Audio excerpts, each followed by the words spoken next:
Hello everyone, today I'm going to talk about the principle of Japanese bullet train, also known as the Shinkansen.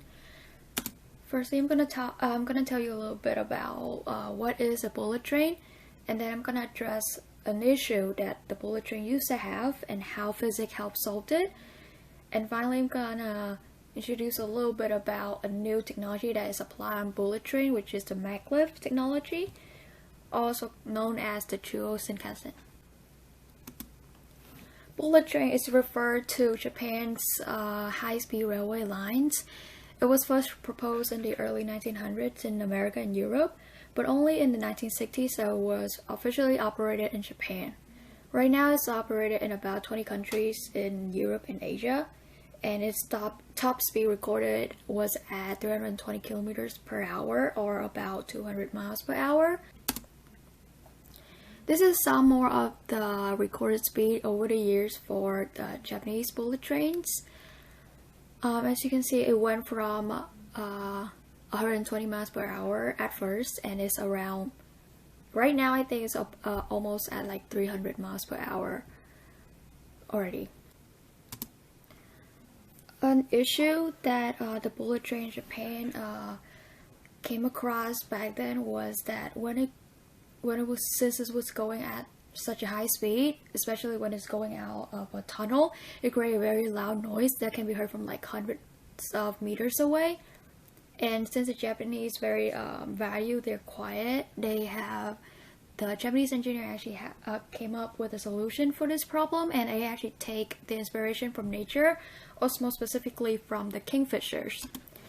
The kingfishers are very famously known for their fishing skills, in a way that their beak is shaped so perfectly for the minimal splash and wave, so that when they go into the water, there's so little movement that the fish didn't even know that the kingfisher is going for them, and that's how they are so efficiently catching the fish.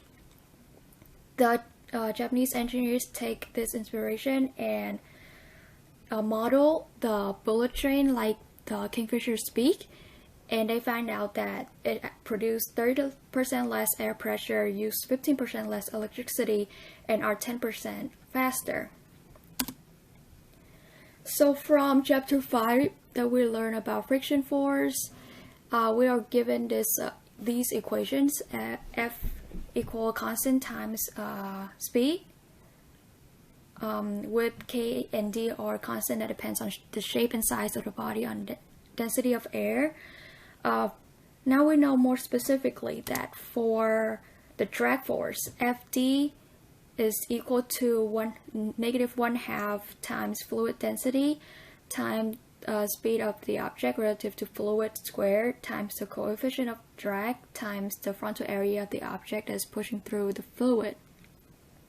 So as you can see, with the very high speed, we're going to have a very small frontal area, and very small coefficient of drag, which really depends on frontal area and the shape of the object. So as you can see here, when the object is very round and very less angular, and the frontal area very small, the drag coefficient is very small too. Lastly, I'm going to talk about what's new in the bullet train. So the first patent is actually back in the early 1900s, but not until very recently that Japan started the construction, and right now only 3 countries have them in operation, which is Japan, South Korea, and China. Right now only a handful of countries that have actually started construction in Europe and in Asia. This maglev bullet train uses a magnetic levitation technology, which is they use a magnet to levitate the train, so the only moving part is the train itself. So it creates very little or maybe non-existent friction, so it's very less bumpy, and it can go very fast without being held back by friction of the track or because of the bullet nose held back by the wind. The top speed recorded was at around 600 kilometers per hour, or about 370 miles per hour. Here are my references that I used to create these slides, and note that in my research paper I actually only mentioned the physics part of how the frontal area shape and the coefficient and the kingfishers, but I don't really mention the bullet train or the maglev train itself, so I don't really have sources for that, but you can totally Google them online. The maglev technology will actually be taught in Physics 4B, so if you're very interested in that technology, then guarantee that you can learn it up there. Thank you for listening.